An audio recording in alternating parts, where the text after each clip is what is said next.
Hello everyone, welcome back to my channel GMB SHOW. I hope everyone is having a wonderful day.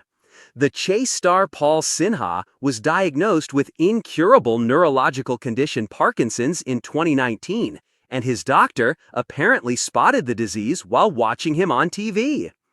The chase star Paul Sinha has opened up about the telltale Parkinson's disease signs his doctor saw while watching him on TV. Appearing on the Full Disclosure podcast with James O'Brien's, the former doctor revealed how some people struggled to spot the signs of the neurological condition when it first presented. Paul said that so many of his medical friends had seen him and not spotted his Parkinson's symptoms, adding that his condition presented in a slightly unusual pattern.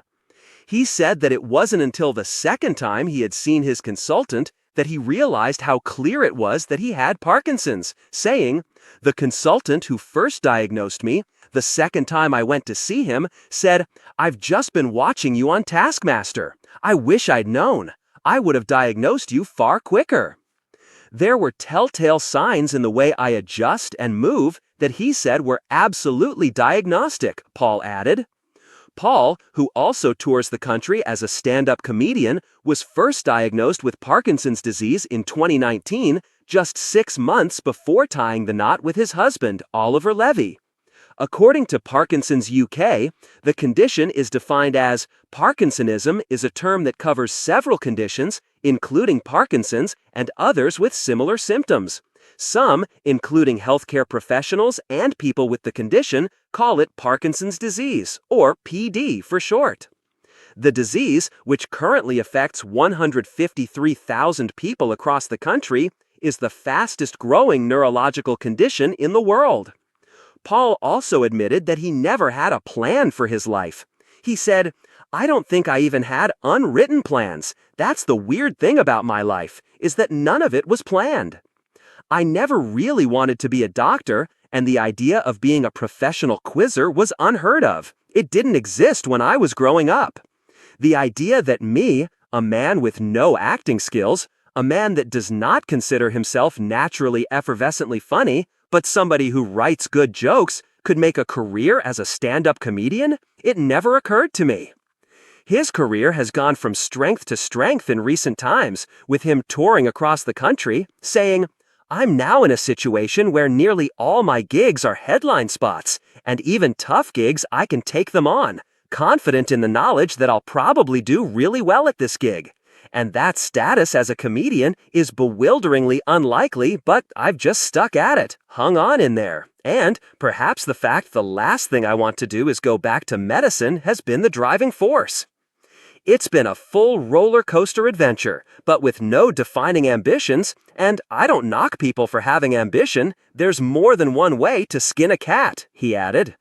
The studio lights were blazing, the tension on set thick as contestants battled their way through the nerve-wracking rounds of the chase. Paul Sinha, known affectionately to millions as the Sinnerman, stood tall, his wit sharp, his quiz knowledge unshakable. To the casual viewer, he was simply doing what he always did best, outsmarting hopeful challengers with speed and precision. But behind the gloss of television, something subtle was stirring. His hand trembled ever so slightly when he pressed the buzzer. His movements weren't quite as fluid as they had once been. Most people would have dismissed it as nerves or fatigue after a long filming day. But one viewer saw more. That viewer wasn't just a fan, it was a doctor. Sitting at home, cup of tea in hand, they leaned forward with concern. Years of medical training kicked in. They recognized something many others would miss: the stiffness in his gait, the faint but noticeable tremor in his hand, the change in his facial expression that lacked its usual spark. To them, it wasn't just television, it was a clinical sign. Paul himself had felt something was off. He had noticed moments where his body seemed to betray him. Buttoning a shirt was more awkward than it should have been. His speech occasionally caught on words. But like so many, he brushed it aside, blaming stress, tiredness, or the relentless pace of juggling a career as both a doctor and a professional quizzer. When the message finally reached him, gentle, caring, but firm, Paul was taken aback. "I think you should get this checked," the doctor had urged, referencing his appearances on the chase. It wasn't easy to hear. He had spent years under the spotlight, priding himself on control and intellect, only to realize his health was now writing its own script. The diagnosis that followed was life-changing: Parkinson's disease. For Paul, the moment was both devastating and oddly clarifying. He was a man who dealt in facts, in truth, in knowledge, and this was his new reality. In his own words later, he described that period as a reckoning. The man who had always been in command of the quiz board now faced a battle he couldn't simply out-answer. But if there was one thing Paul Sinha had never been, it was defeated. He chose honesty, telling the world of his diagnosis rather than hiding in silence. And in doing so, he gave a voice to thousands living with the same condition.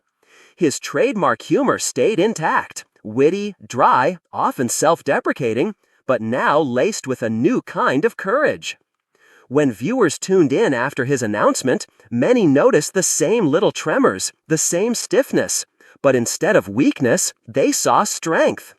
Paul was no longer just the sinner man. He was proof that brilliance, resilience, and humanity can shine even in the face of a cruel disease. And so, what began as a doctor's sharp eye while watching a TV quiz show became a turning point in Paul Sinha's life. A reminder that sometimes the most life-altering truths reveal themselves not in silence, but under the brightest of lights.